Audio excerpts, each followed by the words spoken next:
आज का टॉपिक है हमारा कोऑर्डिनेट ज्योमेट्री। कोऑर्डिनेट ज्योमेट्री में क्या होता है कि जैसे हमारे पास कोई भी दो पॉइंट दे रखे हैं और उन पॉइंट्स के कोऑर्डिनेट्स गिवन है, कोऑर्डिनेट से हमें क्या निकालना है, उनका डिस्टेंस निकालना है। तो ये हमारे पास क्या हो जाता है, कोऑर्डिनेट ज्योमेट्री के अंदर आता है। और इसी के अंदर हमारे पास सेकंड जो आएगा वो सेक्शन फॉर्मूला आएगा। तो आज हम इस पूरे टॉपिक को क्लियर करेंगे, यहाँ पे पूरा कवर करके चलेंगे। तो करते हैं स्टार्ट। यहाँ पे फॉर एग्जाम्पल हमारे पास कोई भी एक लाइन दे रखी है, कोई भी ए बी।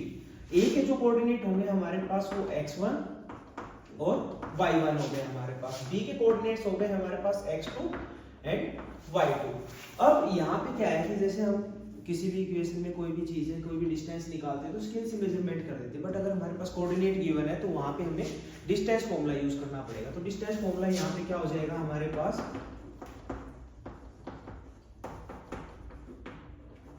डिस्टेंस फॉर्मूला, जिसमें हमारे पास अगर हमें ए बी का डिस्टेंस निकालना है तो A B equal to under the root.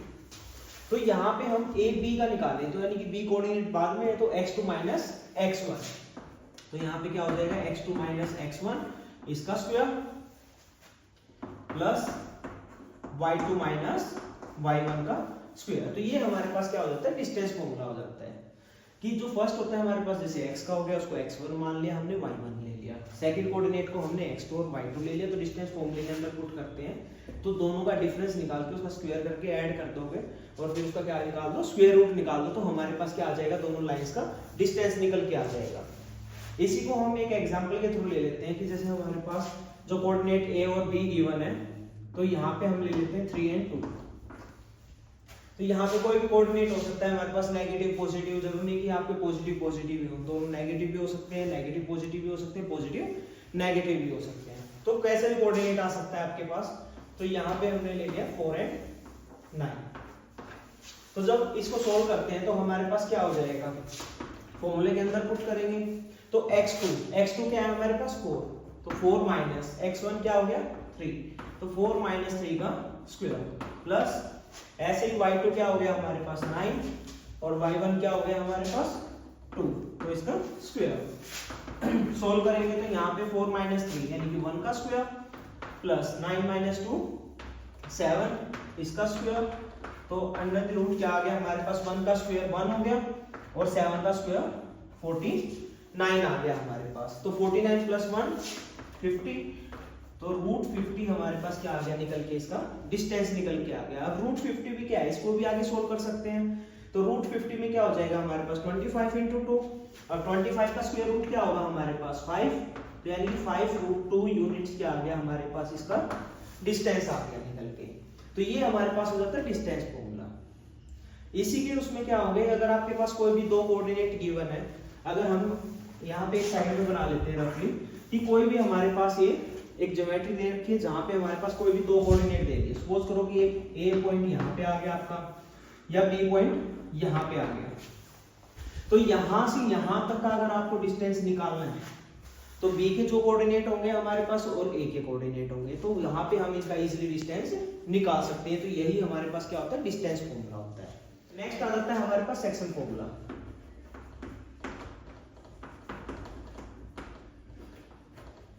Section फॉर्मूले में क्या हो जाता है हमारे पास कि जब कोई भी दो कोऑर्डिनेट गिवन है, फॉर एग्जांपल हमारे पास ये ए बी लाइन दे रखी है, तो ए का कोऑर्डिनेट वही हो जाएगा हमारे पास x1 y1 और बी के कोऑर्डिनेट हो जाएंगे हमारे पास x2 y2।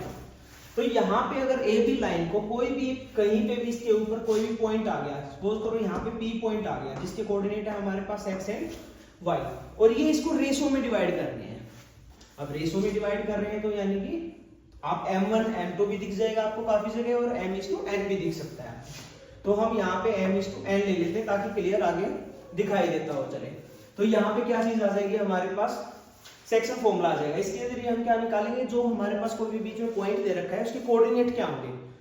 जैसे a और b को अगर 2:1 की रेशो में कोई भी पॉइंट डिवाइड कर रहा है तो उसके कोऑर्डिनेट क्या बनेंगे हमारे पास, तो सेक्शन फॉर्मूला आ जाता है। तो सेक्शन फॉर्मूला में जब हम x की वैल्यू निकालते हैं, इस कोऑर्डिनेट की वैल्यू निकालते हैं, तो यहाँ पे क्या चलेगा, जो m है हमारे पास उसको तो x2 से मल्टीप्लाई कर देंगे, m इंटू x2, फिर बीच में प्लस का साइन, और ऐसे ही n को हम x से मल्टीप्लाई कर देंगे, तो n इंटू x1। और जो भी रेशो दे रखी है उन दोनों को क्या कर दोगे आप, ऐड कर दोगे नीचे। तो ये हमारे पास क्या हो जाता है, सेक्शन फॉर्मूले में x कोऑर्डिनेट निकल के आ जाएगा। सेम ऐसे ही अगर आपको y की वैल्यू निकालनी है तो m को आप y2 के साथ मल्टीप्लाई कर दोगे, m into y2 plus n को आप y1 के साथ मल्टीप्लाई कर दोगे, n इंटू y1 अपॉन हमारे पास नीचे क्या आ जाएगा, m प्लस n आ जाएगा निकल के। तो ये क्या बन जाता है हमारे पास, x और y के कोऑर्डिनेट निकल जाएंगे सेक्शन फॉर्मूले से। ऐसे ही अगर p हमारे पास क्या दे रखा हो, मिड पॉइंट गिवन है, तो मिड पॉइंट के लिए हमारे पास फॉर्मूला क्या हो जाएगा, तो यहाँ पे हम अलग से लिख देते हैं मिड पॉइंट। अगर हमारे पास मिड पॉइंट गिवन है तो जो हमारे पास x की वैल्यू होगी वो वैल्यू आ जाएगी हमारे पास x1 प्लस x2 बाय 2 हो जाएगा हमारे पास।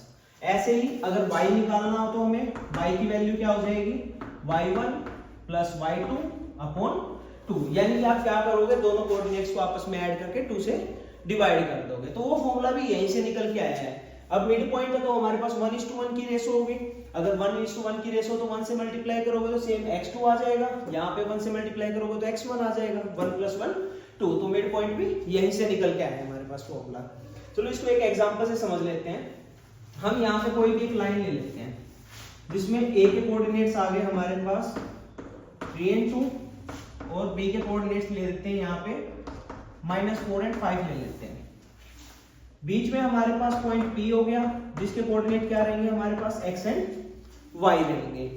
ऐसे ही a किसी भी रेशो में डिवाइड कर रहा है, सपोज करो 2:1 की रेशो में डिवाइड कर रहा है, तो 2:1 की रेशो में डिवाइड कर रहा है तो हमारे पास m क्या हो गया 2, n क्या हो जाएगा 1 हो जाएगा। तो यहाँ पे जब हम x कोऑर्डिनेट निकालेंगे तो उसका फॉर्मूला क्या हो जाएगा, 2 इंटू -4 प्लस 1 इंटू 3, यानी कि m into x2 plus n into x1 और अपॉन में क्या आ जाएगा m प्लस n, यानी कि 2 प्लस 1।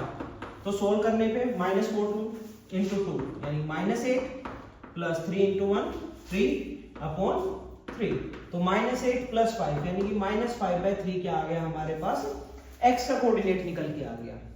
ऐसे ही यहाँ पे y का कोऑर्डिनेट निकाल लेंगे, तो y के कोऑर्डिनेट में क्या हो जाएगा हमारे पास m इंटू y2 यानी कि 2 इंटू 5 प्लस 1 इंटू 2 यानी कि n into y1 upon m plus n यानी कि 2 प्लस 1।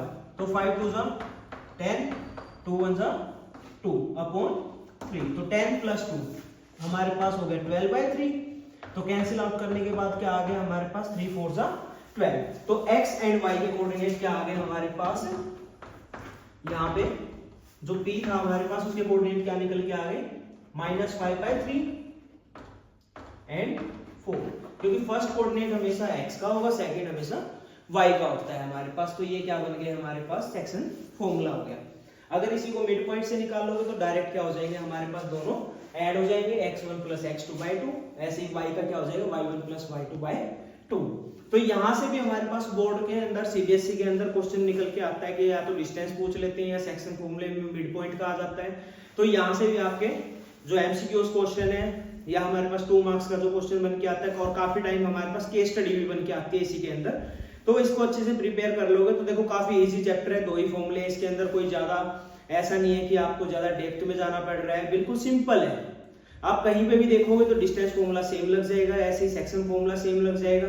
तो हर जगह ऐसे ही अप्लाई करना है, चाहे वो कैसा भी ट्विस्ट डाल के दे दे आपके पास। तो ये हमारे पास क्या हो जाता है, कोऑर्डिनेट ज्योमेट्री का टॉपिक हो जाता है। अगर आपको इसके अंदर कोई भी डाउट है, कोई भी चीज है, तो आप मेरे पास इंस्टाग्राम पे डीएम कर सकते हो या आप कमेंट सेक्शन में भी डाल सकते हो।